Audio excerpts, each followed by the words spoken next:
And welcome to the Belly Up Sports' NFL draft coverage. And Chris Dowhauer, co-host of the MD's Fantasy Football Show and Belly Up Fantasy Live. Let's go to the pick here.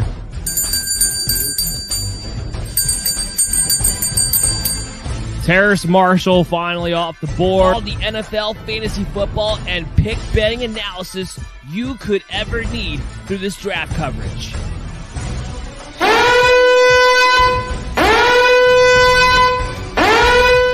So the Detroit Lions are the ones on the clock. They're going to make their pick soon, but the Giants, I'm getting word, just traded with the Miami Dolphins from 40. It's time for your coverage to start now.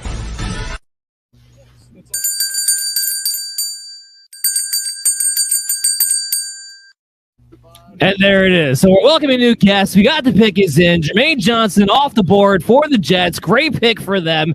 I can't believe he fell this far. Let's introduce our guests and get their reaction. So first up at the top, we have Commissioner Cooper, Jason Commissioner Cooper of TSS Fantasy. How you doing today, sir? Doing great, my friend. Appreciate you having us on. And wow, you guys been running a marathon today. Congrats to you and Chris, and a great job on the show. Been enjoying it so far. Technically, this is just a warm-up because tomorrow when we come back for the second and third round, that's even longer. Vince, how are we doing, man? Packers fan. They were talking some smack on you the last group there. How are you doing, though? Dan, man, that was a hard segment to watch. I'm doing great, man. I'm doing awesome. Thanks for having me on. Looking forward to these last several picks. Real happy to have you on. And we got the Duke the Uke. He's our big-time NFL draft writer right now on Belly Up Sports. Happy to have you on. Let's kick it to you right away. What's your reaction to Jermaine Johnson on the Jets? I think that's crazy, man. The Jets getting Garrett Wilson and Sauce and Jermaine Johnson. Those are 3 top 10 players. Seriously, like what a haul for the Jets. This is a masterclass in drafting. They could not have done this any better.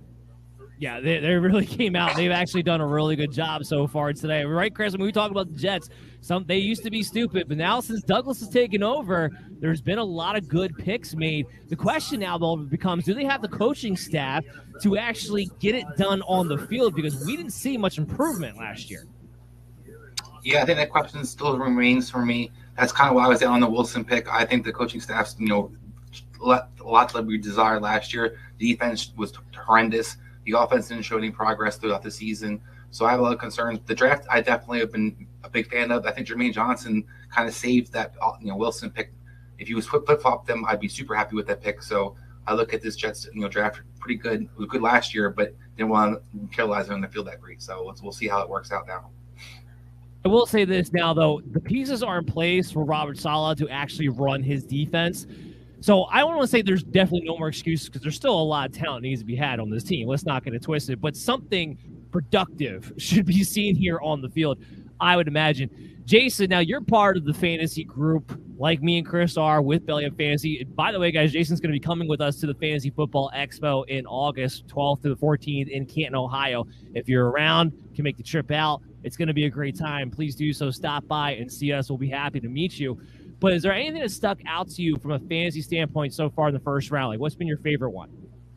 I mean, I think let's overstate the obvious. It's A.J. Brown. I mean, I just came out of nowhere. Wifey, as a Philly fan, comes running into the garage like, oh, my God, super excited. Big, I think that's big football-wise, even for Philly. I like that move for them because you have Devonta Smith who can go deep, and now you got A.J. Brown that can pretty much do it all. 2 young receivers, a young quarterback that can kind of mold into place. That, to me, is the biggest move so far in the draft. We can sit here and talk about all these young guys all we want. The bottom line is it's got to be the right system, right fit. So I know all you New York Jets fans are all happy and excited about your offseason. Woo, good job. But you're still last in the AFC East, homies. So we'll see you soon. Yeah, Jason is a Dolphins fan, in case you guys couldn't tell.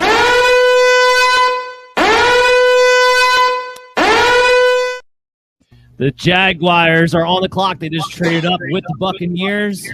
They gave up the number 33 pick, which was the first pick in the second round, 106 and 180 to get back into the first round. So the Bucs trade out of the first round altogether. The Jacksonville Jaguars are on the clock. Vince, what do you think the Jaguars just moved up for? I mean, I think you're looking at guys like Devin Lloyd right now. Make a lot of sense in Jacksonville. There's nobody that stands out as far as you're trying to get ahead of who, you're trying to get ahead of Green Bay. Well, I'm not sure they're looking at the same positions right now. You got guys like Karlaftis, who I love here, but Jacksonville's already got 2 edge rushers. We talked about that. You guys talked about that at the very beginning of the draft. So I think you look at like a Devin Lloyd and a Kobe Dean possibility here. The other guy would be Andrew Booth, their Clemson cornerback, because Green Bay, they already got jumped once for a cornerback, so it appeared maybe that's what happened again here. What do you think, Chris? Are we sure that Green Bay is not taking another linebacker?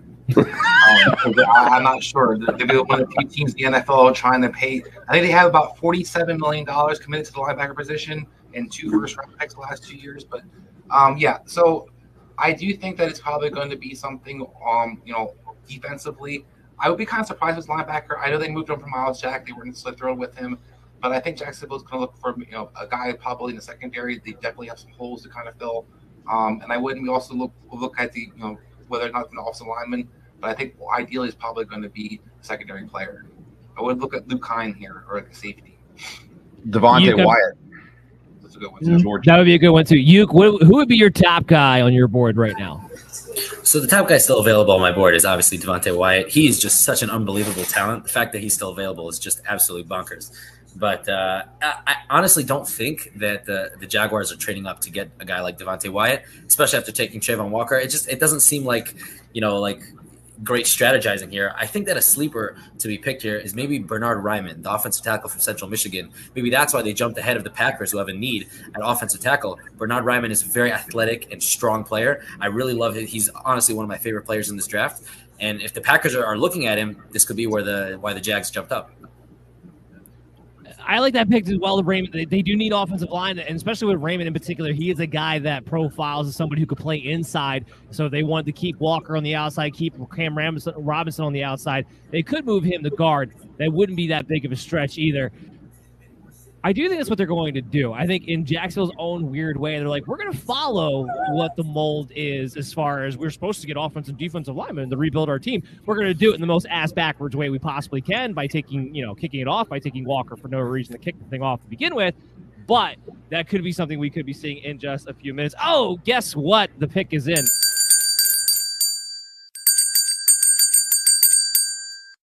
Maybe they were worried about the Packers going linebacker. It's Devin Lloyd.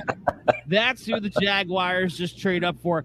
Now, look, I like the pick because Lloyd was the top linebacker on my board. He was one of my top players overall.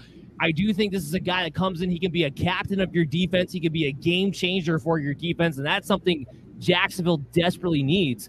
I'm just surprised you bring in Doug Peterson. Trent Baalke has a history of usually taking offensive players, and you went defense twice. Is Jacksonville trying to tell us something, Jason? I don't know if they're trying to tell us something, but they're trying to tell the league, sending the league a message. Trevor Lawrence, look, he did all right last year. Sometimes, I guess. We got an offense that's trying to find themselves.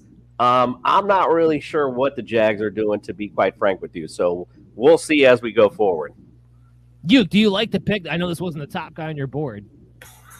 So, yeah, I actually really like Devin Lloyd. I just think – I don't know what the Jags are doing here. At the end of the day, Trevor Lawrence led the league in interceptions last year. You got to build around him. And, there was no one who was great on offense who was available. What are you talking about? They signed Christian Kirk to $20 million. That's not building around him. Oh, yeah. Christian Kirk, top 5 wide receiver in the NFL. How could I doubt the guy?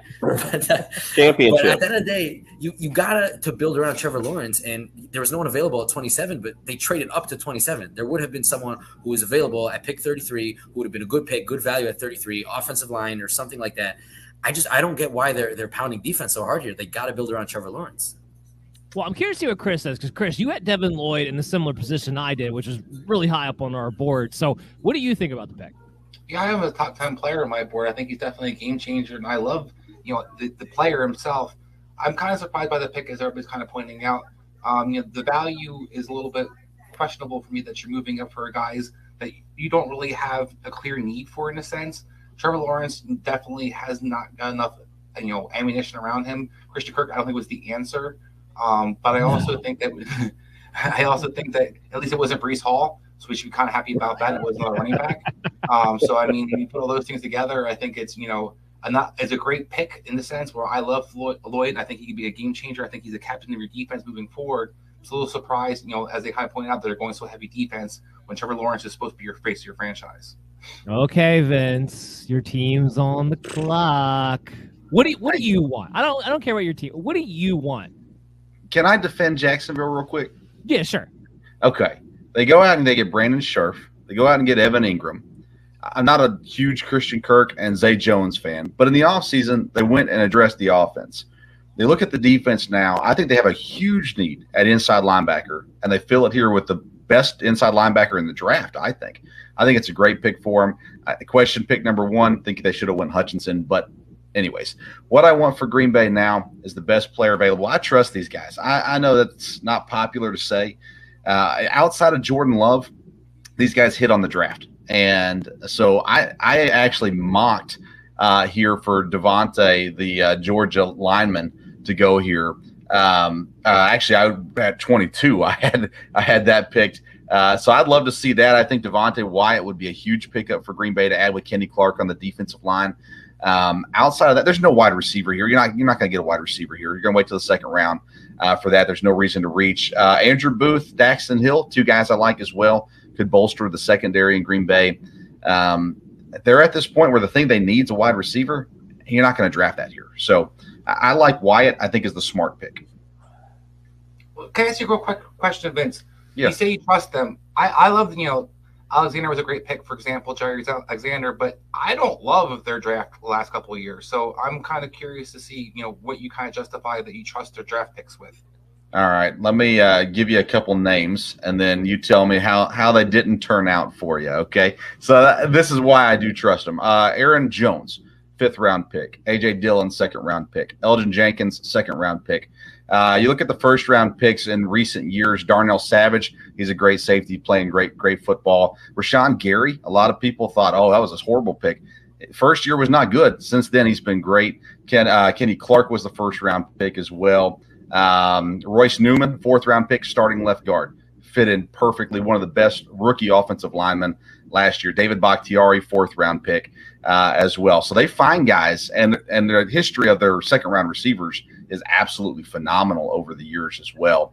So they miss every now and then. Everybody does, but overall, I think they draft pretty solid.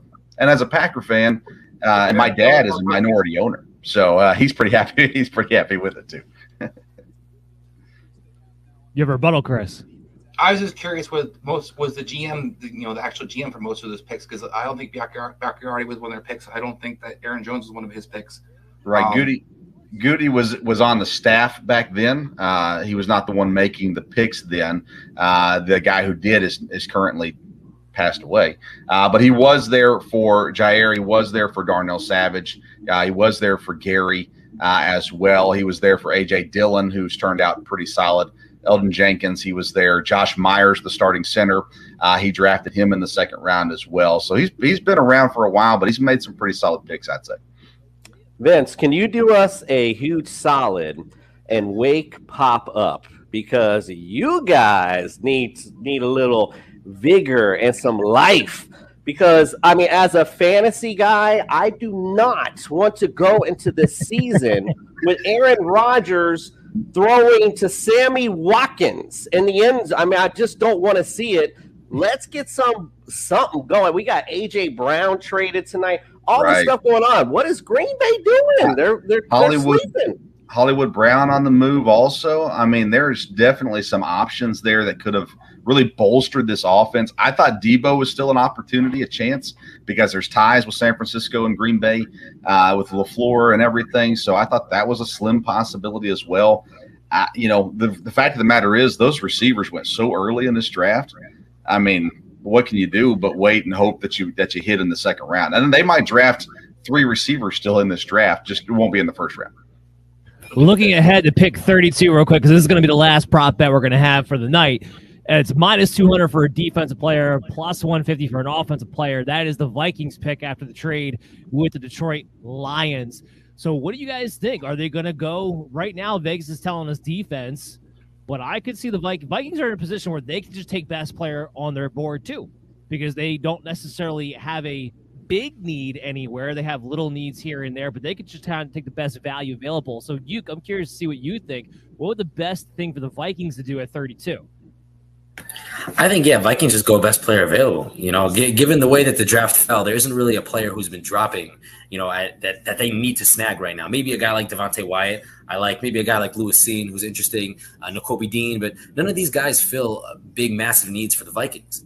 The places where I would, you know, love for them to hit needs that they have is like interior offensive line, secondary, but like cornerback. But none of those guys are really available right now. Good values right here. Maybe a guy like Andrew Booth. If Andrew Booth is available, that would be very interesting.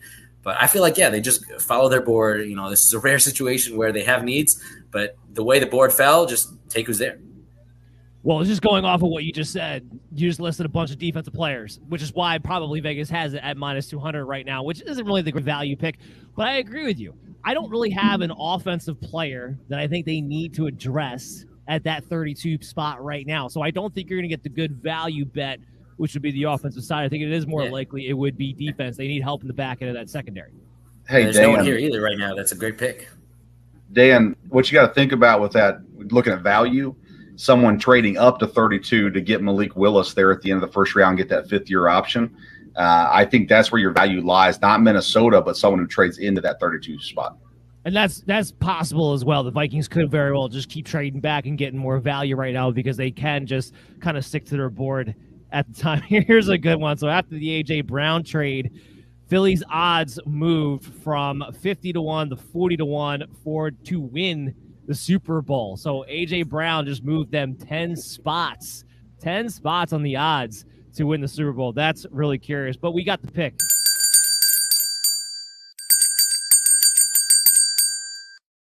And it is Wyatt. I don't know why I don't have his graphic up here, but Devontae Wyatt is the pick for the Green Bay Packers. I like it. Vince, do you like it? Yeah, like I said, I had him mock drafted at 22 to Green Bay. Thought that they would be able to get him there. He fell down to 28. They didn't have to make any trades and move around. That really solidifies their defensive line. They were kind of weak in one spot on the D line. That will really, put it pretty solid. A guy that started for him last year now can move and be a backup. I love it for Green Bay. Chris, what's your reaction? He was one of your favorite players too. I'm not a big Wyatt guy, so he's not one of my favorite players. Oh, what did I get him confused with then? Why are you a big Wyatt guy? Are you kidding me? Just a penetrator up the middle? Yeah, I'm not. Yeah, I mean, as a guy that I think definitely has the potential, a guy that can definitely can be a disruptor, but wasn't a guy that I think is a first round talent in my opinion. So it wasn't a guy I was necessarily high on. Man. Chris just pooping all over the Packers picks. Questions, Vince, about what makes them so good. Oh, I don't like this pick either. I'm out of here. But Jason, once again, the Packers are going to get out of the first round without taking a wide receiver. Now, I will say this draft, unlike others, there's a more excuse for it because the top echelon receivers did go a lot higher. And I don't have a first round grade on a Sky Moore or a Tolbert or really any other guys that are left at this point, a Kier, Shakir. I don't have any of those guys really as a first round grade. So I don't really knock them for that. But when you're looking at the Packers and we're looking at Aaron Rodgers and we're looking at his fantasy value for next season, what the heck is it? Look, at the end of the day, he's still Aaron Rodgers. He's going to throw, he could throw my uncle open, if anything. But like we said, what weapons are we looking at right now? There's still time, obviously, to still make a trade, make some kind of move. But again, you mentioned, we can't discredit him for not, going receiver, but we can discredit them for why aren't we active in the trade? Why aren't we moving up? Why aren't we doing something to make this offense better, especially an aging quarterback at that? One that's had a little bit of drama issues at some point sometimes. But I still love Aaron Rodgers' fantasy value because they're still going to throw the pill at the end of the day. So, does it really kill him? No. But it does affect him as far as where I would draft him at. I want the truth. You can't handle the truth. No, I'm debating you on this one, big guy. I got Aaron Rodgers coming out of the top 12 right now because everything is signaling to me that the Packers are going to be a run-first team next year.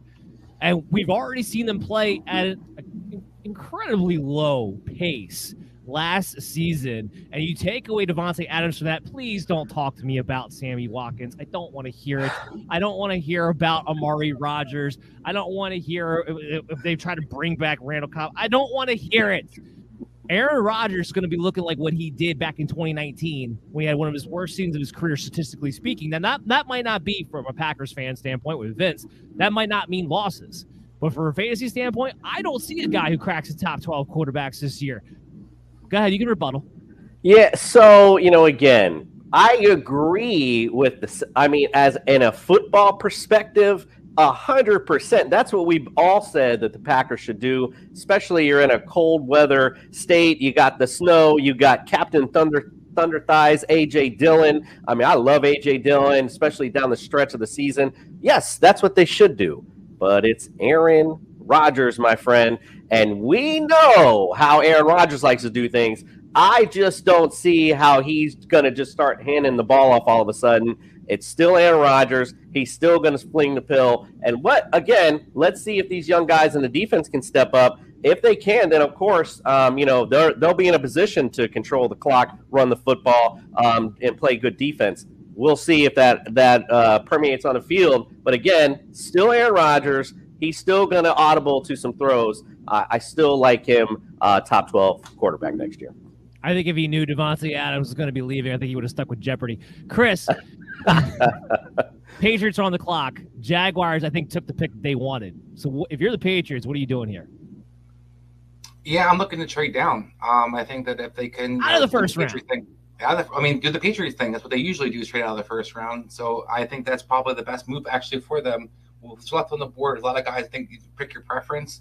I know we talked about the linebacker position. I'm not a huge Dean fan. I don't think he's a great fit for their defense necessarily either. They usually like the linebacker to be a little bit bigger. So I look at kind of the guys on the board, and the only guy that kind of jumps out to me that I like is Daniel Fioli, the left tackle or right tackle probably initially from Minnesota. They definitely could use an upgrade in the tackle position. I know they have Brown, but he's kind of been Trent Brown's been kind of injured a lot the last couple of years. Can't really bank on him, so that's the guy I like the most. But I think they'd probably look to trade down if they could. I will say this. We talk about the Packers never taking a wide receiver. I'm not really impressed with the Patriots wide receiver grouping either. However, again, probably wouldn't take one here if I was them. Don't have one in the first round grade. They paid all this money for tight ends that they didn't use. They paid all this money for backup receivers that they didn't use because they weren't good either. When we look at this team and you have a Mac Jones, talk about the Jaguars trying to build around their quarterback. Well, what about the Patriots? What are they doing to help out Mac Jones? And with Josh McDaniels gone, what does that leave them with? Because now all of a sudden, is this going to be Bill Belichick uncorked? Because I'm fearful of what the hell that's going to look like. Anybody have a comment? You're right. They haven't done anything to help Mac Jones, not in the offseason. Now, again, he still has the tight ends there, so maybe they use them this year because they're a talented group with Hunter Henry and Jonnu Smith. Wide receiver-wise, they're really hurting as well. When will they get one? Will they trade for one? The Patriots seem to luck into picks oftentimes, and this year that's not the case. They traded back, and there wasn't one of those stud guys that fell. You've got some edge rushers that I like, but it just doesn't seem like that's the fit right here because they went all in on free agency last year to sign defensive guys. So, Mac Jones is getting in an interesting spot. And without having a true offensive coordinator, at least at this point, New England's a team that's, I don't know, kind of scary in the wrong way next year. Well, don't forget they traded from those injury-prone receiver from America's team. So good luck with that. We appreciate you guys taking that off our hands. Although, again, I will say, dumbest strategy by Miami ever. Why? I don't care who it is. Why do you give your division rival anything to booster them up? It makes no damn sense. But, yeah, I agree, Dan. They're not looking to I would love to see Bill Belichick uncork this season for sure. Actually, now I'm thinking about this because I have a Dolphins fan on here, and even though you claim to be America's team, I never run into you people. But the whole rumor of Tom Brady wanting to go to Miami, what did you think of that? What could have been? I mean, listen, if it's the rumors were true, bringing in Sean Payton, Tom Brady, I'm all for it, bro. Sell the farm. I don't care. I don't want to build in the draft anymore. I don't want to keep, maybe this draft pick will work out. No, let's go for it. That's why I love the Tyreek Hill trade. Man, I would have loved Tom Brady. I don't care. I talked about Deshaun Watson all last season. I'll take whatever, bro. Bring him on. Let's go. I want titles. Let's do it. All right, you're in the war room for New England. What are you going to do? Are you going to trade back, or are you going to stand pat right here and take somebody? So I gotta say, there's some guys here that I really like. Guys like Lewis Seen and Kobe Dean, both from Georgia. I really like them with this pick. They're both really talented, and they fill a need for the Patriots. You know, and Kobe Dean at linebacker, they could use some linebacker help. And Kobe Dean, the way he plays the game with just this unreal football IQ. He understands it better than anyone, and he plays with this ferocity where he could just get after every ball carrier, and he can control a defense. I really love that about Kobe Dean. He seems like a very Patriots player. Same thing with Lewis Seen. Their safeties are getting pretty old. With Devin McCourty, I think I don't remember who the other guy is, but Devin McCourty, their safeties are getting a little bit on the older side, so Lewis Seen would help. But someone I really like is George Karlaftis. He seems like such a Patriot. I feel like he would be just an ideal fit in their defense. I like Cole Strange here. That's who I like. Oh, is that huge?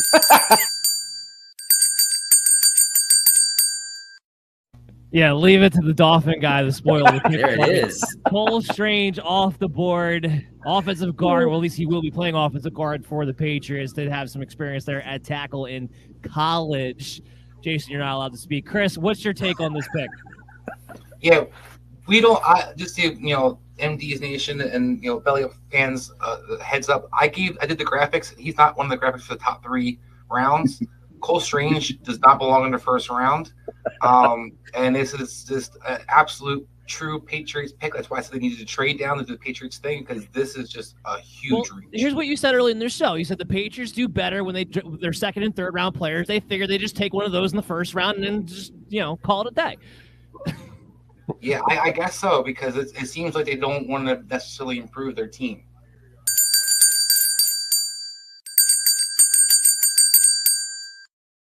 We do have a graphic for this one. So the Chiefs just took George Karlaftis, or however you say that name. I know I butchered that, but they go the rusher at the end. I actually like this pick quite a bit. First of all, they need help along that defensive line. He can provide them with a little bit of both. So he's not just a pure pass rusher. He is a guy that has been consistently able to set the edge in college, a little bit more of an all-around guy, but they needed somebody outside of Chris Jones who can get some penetration. That's what he can come in and do. So I don't mind the pick here. I didn't necessarily have him in a first-round grade, but I did have him as a pretty high second-round grade, so it was not so much of a reach here for me ultimately. But Yuke, what do you think? So I'm not a huge Karlaftis fan, just because he is so dominant. He was so dominant at Purdue with his strength and just the way he overpowered every blocker that came in his path. The only problem is it was very concerning. Every time they left him completely unblocked and ran a guy right at him, he just couldn't tackle them because he has no agility. He has no change of direction capabilities. He's just way too stiff. And when you put him up in the NFL and they're going to be able to manipulate him like that and have ball carriers run right at him like they did in college, and he'll just be, completely useless, I feel like that's a really big knock. That's something that's really going to prevent me from taking him in the first rounds. Now, I don't even see how he fits in the Chiefs' defensive scheme. Is he going to be a 3-4 defensive end, a 5 tech? I don't really see where he fits, but he's just such a dominant player where I could totally be wrong on this one. Well, I'll tell you right now where he fits. He fits Spagnuolo because Spagnuolo loves these type of guys who can go inside, outside. So I automatically can understand why they would go with this pick because he is definitely a Spagnuolo type of defensive end. What do you think, Vince? Yeah, I had him over Jermaine Johnson on my board. Absolutely love Karlaftis. I actually had him mocked to the Chiefs down here at the bottom of the first round as well. I think he's a great fit there. I think Spags, I'm not a huge Spagnuolo fan, but I think that he can do some good things with them. And, Kansas City just needs help on defense. If they can get a solid football player, it's going to help them out, and I think Karlaftis does that for them. I love the pick here. I would have been happy to see him in Green Bay, honestly, but I think it's a good fit there in Kansas City.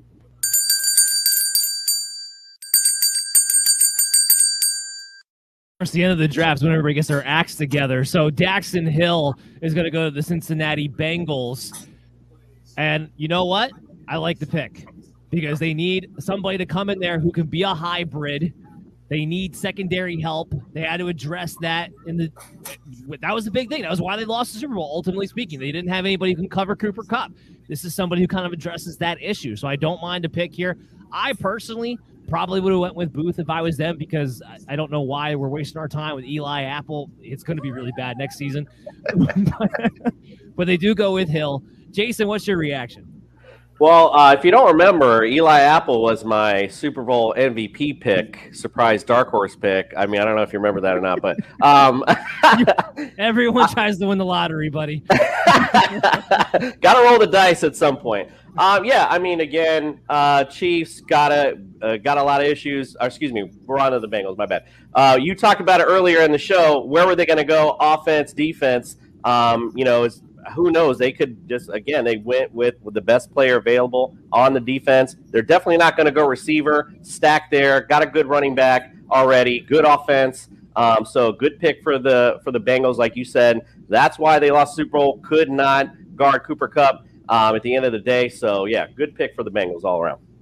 And this is somebody that a lot of people had him mocked going in the end of the third round. I mean, a lot of it was going to the Chiefs, initially speaking, because, they were looking for secondary help, although I'm glad they didn't, because people seem to forget they signed Reed. Reed is already that guy, so when I kept seeing all these mock drafts or Hill going there, it just didn't make sense in my brain. So I'm glad to see this happen instead.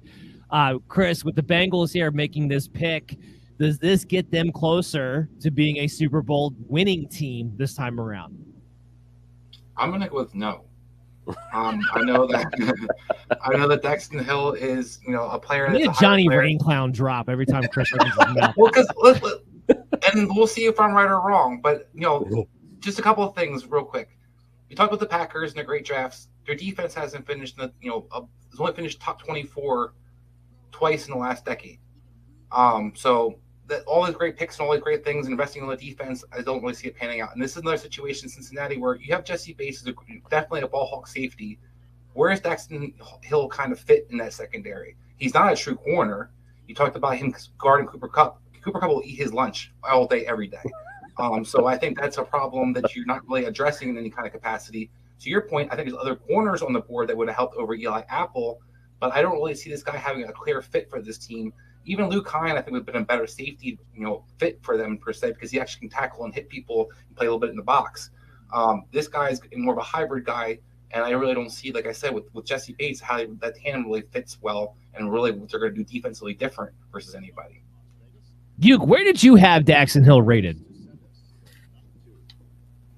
I'm actually one of the people. I'm very low on Daxton Hill. If anyone who read my draft preview, they saw he is. As of now, let me see. He's my 55th overall rated prospect, and I feel like that's pretty high for me, at least.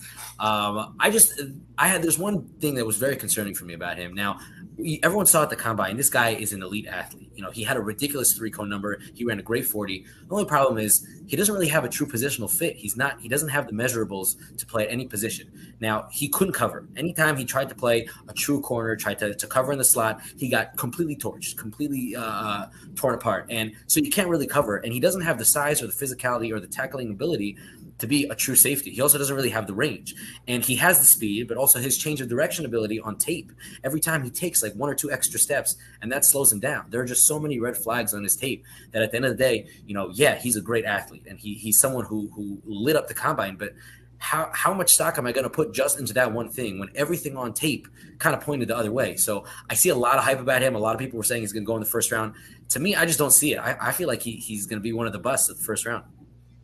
Okay. All right. Here we go. Hot takes, fresh and hard for you guys. So the Vikings are on the clock. While we're waiting for their pick to come in, I'll start with Chris because you've been with me all night long. What has been your favorite pick this first round? That's a tough one. I'm going to have to go with. And you can go with one of the trades if you want to go with one of the trades. Well, I think A.J. Brown's definitely the best thing. I'm not an Eagles fan, so it's hard for me to say it's my favorite because I'm not an Eagles fan, but it's definitely a home run move by the Eagles. And then pairing with Jameson Williams on top of that. But I think that when I look what the Ravens did, that's probably my 2 favorite picks. Linderbaum and Hamilton, it fits Ravens to a T what they needed. It's going to help their team on both sides of the ball. Yeah, I love the jersey. I love it. So yeah, I look at what they did, and I really think that they really solidified and did Ravens things. Lindenbaum to me could do what Yonda did for them for many years. And then, like I said, the safety position. Well, I don't think Hamilton was necessarily an Ed Reed kind of guy. He's kind of a hybrid between Ray Lewis and Ed Reed for them in the defense, where they kind of brings that alpha and makes up for that Patrick McQueen guy that hasn't been the greatest middle linebacker for them. So he kind of helps solidify that as well with his tackling ability. So all those things, I think Ravens really did a great job this draft. Yeah, they did. Jason, go ahead. All right, well, I'm going to throw up right after I say this, but my favorite pick overall would be Garrett Wilson with the Jets. I mean, to me, they were looking for somebody in the offseason, try to make some trades. Obviously, America's team got in front of them with Tyreek, and they've tried to, try to dabo with Debo and do all types of things. Haven't been able to do anything. Able to snag a great playmaker with speed, along with Elijah Moore. You got the ingredients of a decent offense. You talked about the moves they made on defense. So for me, that's the best pick because, hey, I'm a fantasy guy. I want to talk about points. I want to talk about fun stuff. That, to me, was the best pick overall. Yeah, but as a fantasy guy, he goes in a situation with Elijah Moore and Corey Davis and a team that comes from the mindset of run first, not pass first. Yeah, but that's the mindset now. But we'll see as the season progresses how that pans out. You know what I mean? We can have these great plans going into the season, but you got to play to what your strengths are. And we'll see what the Jets' strengths are. We'll see what Zach Wilson brings to the table this year. Maybe their defense puts them in situations where they're going to have. Look, they're playing in the AFC. The AFC is a gauntlet right now. So they're going to have to put up points. So you can try to run the ball, play 90s football all you want, but you're going to lose a lot of games if you try to do that. So, later on in the year, of course, that works. You got to put up points in this NFL. So, to me, I like this pick. I think they're going to throw the ball a lot in New York. Okay. How about you, Vince? Boy, I like Evan Neal at 7. I like Jamison Williams at 12. But for me, it's Trent McDuffie. I think the value that you get for him at 21 for Kansas City, they desperately needed a cornerback, especially in that AFC West. And I had McDuffie up in my top 12. So to have him drop to 21, Washington has produced cornerbacks. They haven't produced much of anything else, but they have produced cornerbacks. And Trent McDuffie, I think, is the next one. So value-wise, I think that's a great pick there at 21. How about you, Yuke? So, yeah, obviously I love the Ravens pick. Not only being a Ravens fan, but they totally blew this draft out of the park. It was just unbelievable. Just the ability to get Kyle Hamilton, one of the top 5 players in this class, at 14. That was amazing. And then on top of that, to follow that up with getting Linderbaum later, and I wasn't even one of the biggest Marquise Brown fans. So trading him away, him in a 3rd-round pick to get a 1st-round pick, that's an amazing haul to get for a middling wide receiver to turn that into an amazing player like Tyler Linderbaum. The Ravens really turned around their draft. But aside from being a Ravens homer, a pick I really want to highlight is Jahan Dotson to the Washington Commanders. Now, everyone feels like that's a little bit of a reach, but I got to say, Jahan Dotson is one of those players. I've slowly been rising on him. I feel like I've just been way too low on him. I'm just having a hard time rising him up my big board just because of his inability to separate properly, his long speed, his size, things like that. But at the end of the day, there's just so much special with Jahan Dotson. His just ridiculous ball skills, the way he comes down with every single pass, it's just really exciting. And I actually think it's a great fit on the Washington Commanders, pairing him up with a guy like Terry McLaurin. I really feel like this might be actually the receiving core that Carson Wentz has been waiting for a while. I really, really like this fit. Drastically different take than what Chris and I had earlier for that one. But I got to get to the pick.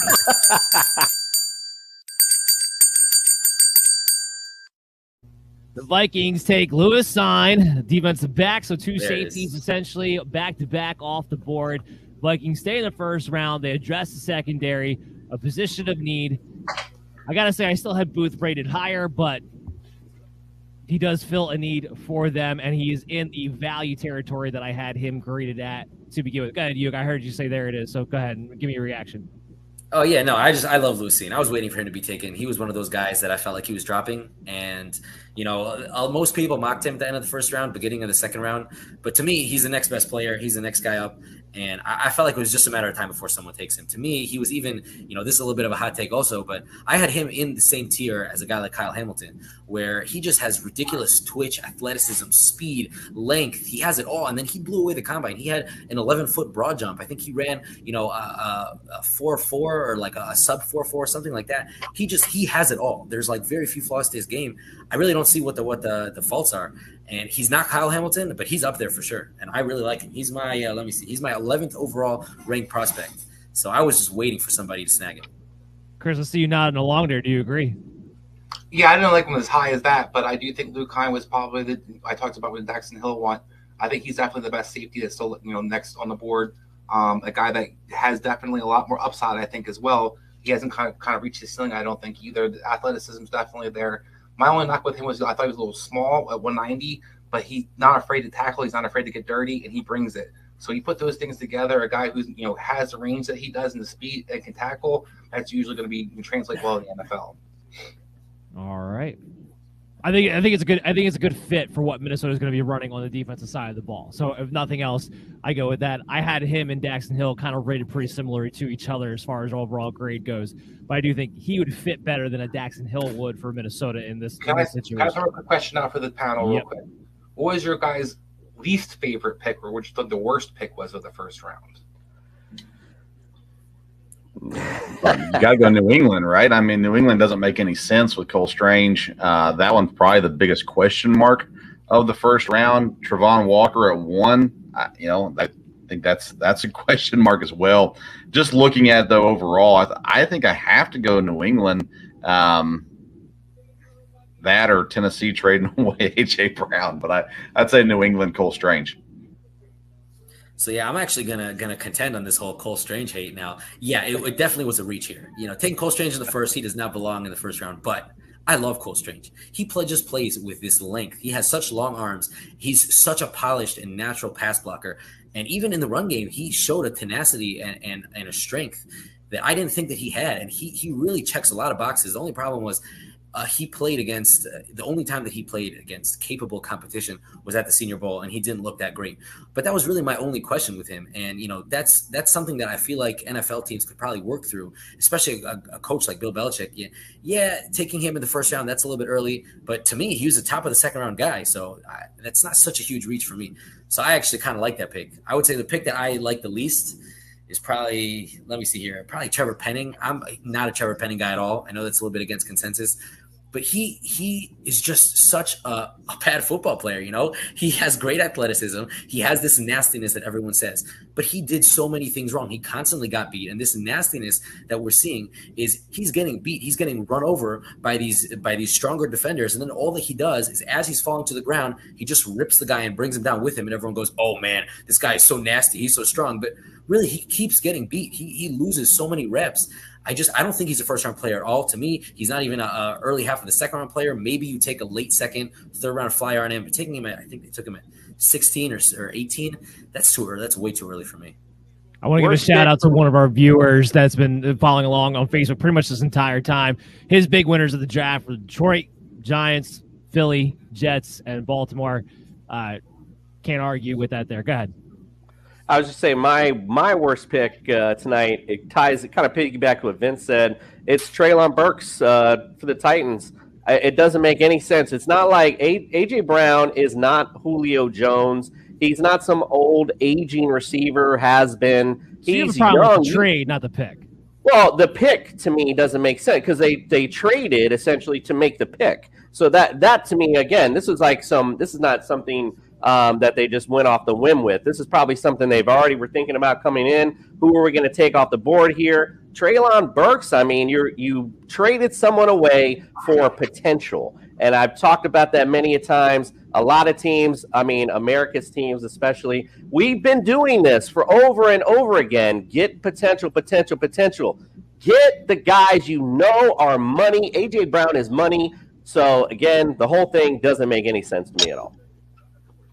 Wait, Jason, I just want to say to that, I just want to remind you, just a couple of years ago, you had a disgruntled wide receiver named Stephon Diggs who wanted to be traded from his team, got traded for a first-round pick, and the team went and selected this wide receiver, I don't know if you've heard of him, named Justin Jefferson, and everyone said, why are you doing this? You're basically trading a wide receiver for another wide receiver who's very similar to him. Keep the guy like Stephon Diggs who's good, and a lot of people didn't understand that move, and obviously that move paid off, better than anyone could have even imagined. Now, I don't think obviously this pick is going to pay off the same way, but there's something about trading a wide receiver for a wide receiver of the similar mold who's younger and, is obviously not going to command the same cap hit. And there's something to say about that. I feel like this is not as bad of a move as people are making it out to be.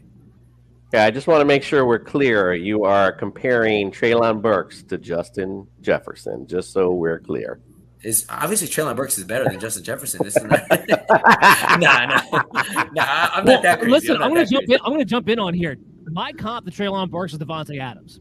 It's not this Debo crap that I keep hearing because he's not nearly the same receiver. It is Devontae Adams. Devontae Adams, especially coming out of college. If you guys remember, he was this guy that he kind of rounded off his routes. He needed some work on being able to sink his hips, be able to sharpen out. But the big thing about him was that the more you got the ball in his hands, the more yards after contact he got. He was like a running back at the wide receiver position, the way he would wear teams down. Burks is that guy. Burks, I think, could be a more healthy A.J. Brown. And I don't have a problem with them not wanting to pay A.J. Brown $25 million for a guy who has not been able to stay on the field for a full season yet in his entire NFL career. Go ahead, Vince. If you put Treylon Burks with Aaron Rodgers, then maybe he's Devontae Adams. You put him with Ryan Tannehill, maybe he's Devontae Parker. I don't know. He's not Devontae Adams.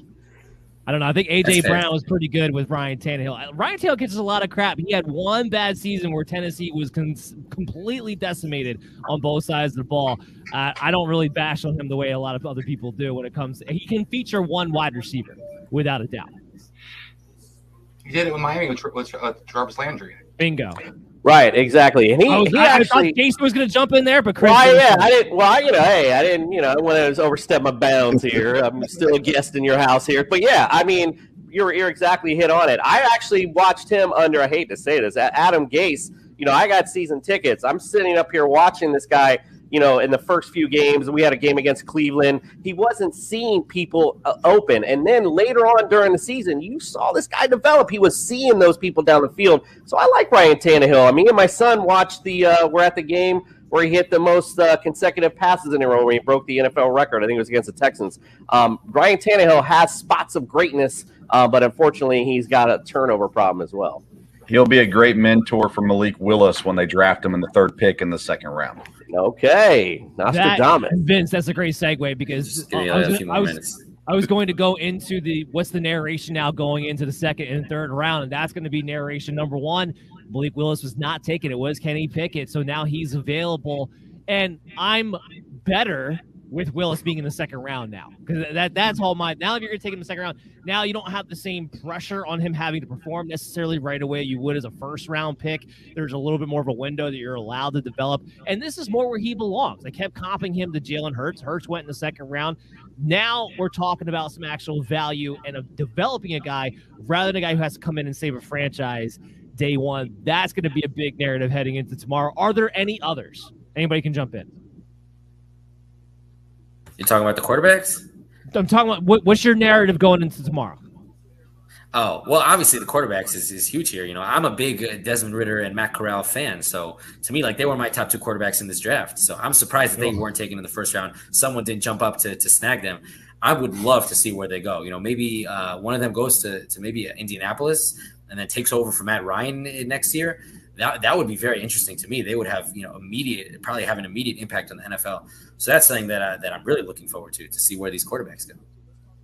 That's a great point. If you can get a guy behind a Matt Ryan, even behind Carson Wentz in Washington, those are the kind of places right now these quarterbacks need to go so they have an opportunity to sit and learn and not be thrown into the fire right away. You got Seattle with 2 top 10 picks in the second round. They need a quarterback desperately, but I mean, it's not a good fit for the quarterbacks that are currently sitting there either. So quarterbacks is the narrative. Running backs would be the other narrative too. I think you got 2 guys with Walker and Breece Hall with some teams that could use some running back help there towards the top of the second round also. So, and again, for whatever reason, as soon as we get to the second round, all of a sudden it's great value for a running back, not in the first round though. So, so there you go. I think you'll see at least 2 running backs, if not 3, go pretty early in the second round. Yeah, that's what I wanted to hit on was the running backs. None taken. It was surprising me a lot. There's a lot of teams though that could use some running back assistance and going, into the fantasy dynamic of things. A lot of teams that are sitting up there, could go ahead and take a stab at it. But going back to Malik Willis, I think Danny kind of hit on the head. He's like the guy that's the most intriguing to watch out for. Where does he land? You're right, Vince. It might be a little early for Seattle, but obvious team need for them. So it'd be interesting to see him in Seattle. As fantasy guys, we love to see the running quarterbacks too. So be interesting to see how he fits in with Pete Carroll's system, and and they're in a great receiving core already. So, what do you got, Chris? Yeah, I think the running backs are definitely the obvious one. I think Breece Hall and Walker, two of the guys that jump to my mind. You always want to know fantasy wise where the running backs are going to be and where the kind of opportunities are. As Coop's kind of pointed out. The other guy I'm really curious about is one of my favorites of this draft is Daniel Fioli. The guy I just absolutely love, and I love his potential down the road. So I'm kind of curious to see where he winds up. Yeah, that's the big behemoth tackle. I mean, behemoth tackle. It's just always fun to watch where these guys can kind of go. I want to throw some shade on the Jahad Dotson pick because that is my worst pick of the first round. That is the biggest reach because I had him as a late second round. What'd you say, Chris? So I have mine when you're done with yours, my worst pick as well. Well, go ahead because that was mine. That's all I needed to say. Well, you talk about the quarterbacks. Mine has to be Pickett. Is going to be one of the guys I hate. I hate the fit in Pittsburgh. I hate the idea of him being in Pittsburgh. I think they just basically drafted the same quarterback they already have on their roster, Mitchell Trubisky. You're not going to get much different, I don't think, from this guy. If you read kind of the scouting reports, they're almost identical. And then if you kind of look at some other situations, I really hated the Quay Walker pick. I think that was just a reach. A guy that I didn't have a first round talent. You had to get one more dig in the Vince. I'm sorry, you can't have 4 linebackers in today's NFL that you're paying and drafting all that draft capital in and have such a crappy defense on top of it. Well, they're a crappy defense, so they got to improve it, right? Quay Walker, I like Nakobe Dean. Though they draft defense every year. I think that's the problem I'm trying to make the point of. They do it every year. They draft all that defensive capital, especially in the first round. Yeah, exactly. Yeah, Vince, I need some mental support. I'm Team Quay Walker. He's my 16th overall prospect, so that's a good pick to me. His athleticism, he can cover. He's got good pass coverage. He has a little bit of a rush as a pass rush, and he gets off blockers pretty well from everything that I've researched on him. Again, on this one, I kind of have to sit back and trust him, hoping that it's the right pick. I admit I had him lower. I had him going 31 to Cincy, so I had him in the first round, but I didn't have him quite that high. I just want to touch, by the way, on what Chris said about Kenny Pickett. I just want to say I agree with everything that you say. He's not even better than Mitch Trubisky, so I don't really see what the point was here. He's not a great quarterback. I feel like they burnt a first-round pick, but I just want to maybe point out the perspective of Kenny Pickett here, where of all the teams that Kenny Pickett could have gone to, I feel like this is the ideal scenario for him to go into a place where it's a steady, competent organization, not going to a dumpster fire like a Jacksonville or New York or Cleveland. He's going to a steady organization with a Hall of Fame head coach like Mike Tomlin, who I don't think I don't remember what the stat was, hasn't had a losing season in over a decade. Yeah, ever as a head coach, something like that. So he gets to even sit for a year behind Mitch Trubisky and learn, and then he gets to inherit, Najee Harris, Deontay Johnson, Chase Claypool, Pat Freiermuth, and then hopefully an improved offensive line. I don't think that there is a better scenario he could have gone to. Now, from a perspective of looking in from the outside, I hate this pick. I don't get it. Kenny Pickett's not a good quarterback, but if I were Kenny Pickett, I would be thrilled right now. Well, I think that's why I hate it so much, because I think that whatever quarterback Pittsburgh was one of the ideal situations you could wind up being in. So whatever they were rumored to Dan kind of talked about Willis being there earlier, I think whatever quarterback they wound up is going to probably be the best situation. Seattle's not too far behind because they have some weapons in place as well. But I think otherwise, you're absolutely right. There's a lot of guys who just are going to be in a situation where they're not going to have a chance to succeed. My problem is that I think this guy can't throw in the cold weather. I think this guy does have one good year, but he's also very old when he has a good year. We see other quarterbacks when they're fifth-year seniors and 24 or 25 years old, how successful they've been in the pros. Brandon Weeden, Chris Winkie, go down the list. These guys don't materialize into anything. And then once again, when it comes to what the Pittsburgh needs, their defense wasn't good last year. So there was definitely guys on the board, including Lloyd, that they could have definitely upgraded, I feel like, or even the Wyatt kid. They need some kind of disruptor inside. They didn't neither war. They added a guy basically who I would imagine probably going to maybe battle for starting position next year, but isn't a clear starter next year. Got Aaron Rodgers on the Pat McAfee show, as he always is, trying to put his GM hat on and saying that the Packers have interest in Deebo Samuel. So thank you, Aaron Rodgers, for that. Of course they do. Oh, no, I mean, it's more of course, Aaron Rodgers has to put something out there that's ridiculous, and he has no idea what he's talking about. Now, to go back to, I'm struggling with my best pick, because for me, it's a team. And there was a lot of good winners actually tonight. I think more so than I can remember in recent memory how many teams I felt like came out and won this year's draft, or this year's first round anyway. But I got to look at the Lions. You get Hutchinson the fall to you at 2, and then you trade up to get Jameson Williams. You need playmakers on both sides of the ball, and you got that, and you pretty much did it while staying within yourself. Like they didn't give away the farm to move up to go get a Jameson Williams. And I just think the way they're building their team is very much under the radar. They're still about 2 years away, but they're building their team the right way. I'm just very impressed with what they've been doing. And I think what it is that I'm very impressed with them as an organization, how they've turned a corner, because we see these organizations get run to the ground over and over and over again. It's always the same ones. I think they're starting to go to the right track. So I really want to give a lot of kudos to the Detroit Lions here. Yeah, and a good job with having their GM and their coach being on the same page. I think these too many organizations kind of go against each other. With the GM like somebody or the coach like somebody that doesn't fit their system.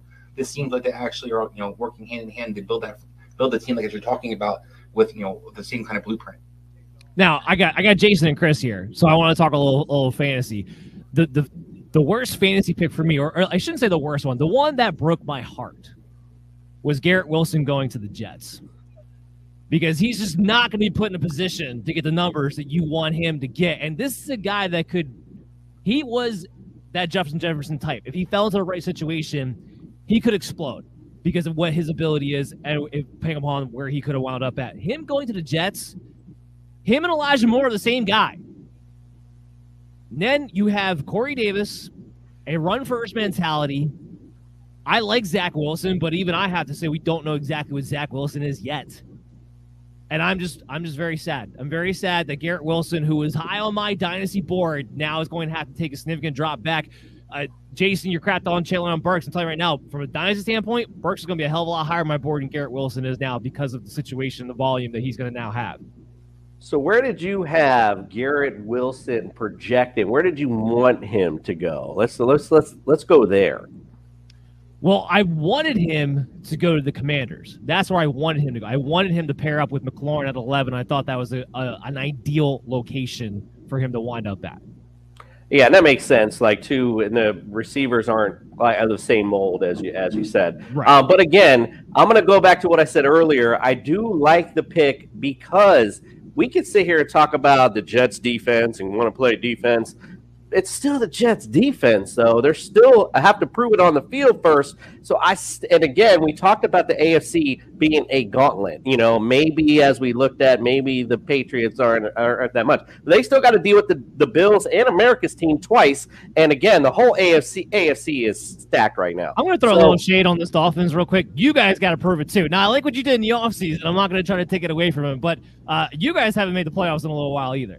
Yeah, listen. I could go on all day about that. And this is false bravado, mind you, because if I talk to one of my fellow Dolphin fans, they know I'm the guy that's like, bro, I don't want to hear it. All right, I already know we get built up every year, and then it's like, so we'll see what happens. I have I tempered my expectations this year, but I am a little excited with Tyreek. I think he brings a different dynamic. Everyone's like, oh, you got to give him the ball. You got to throw it to him.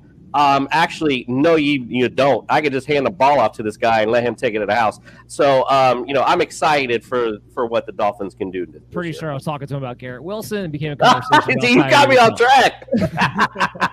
Hey, Dan, when you look at fantasy value, though, you got to look at the offense that's run. And last year was the first year there, and they're still trying to build that team. I think they've done a great job. The Jets have last year and this year so far in the draft. But you look at what they do in LA with the Rams. You look at what they do in San Francisco. That's what ultimately the Jets are trying to do. What they do in Green Bay as well. It's all the same system. So can I say real quick? Those two teams you in Green Bay and San Francisco. Can you name the second receiver? How statistically what they do? Possession in Green Bay and San Francisco. No, I can't. So that's my point. If you're emulating the Rams, that's one thing where you have multiple playmakers getting multiple levels. But when you're emulating the 49ers offense and what they do, or Green Bay did, you have one receiver who gets the ball all the time, and that's it. So that's the problem I have for fantasy-wise, as Dan kind of pointing out. And last year, unfortunately, the least talented guy on that Jets team was the leading receiver. That's Braxton Berrios, so they brought back to play the slot receiver. So they have another guy who's basically filling the role that Wilson and Elijah Moore would best be served to be able to rotate and or move into.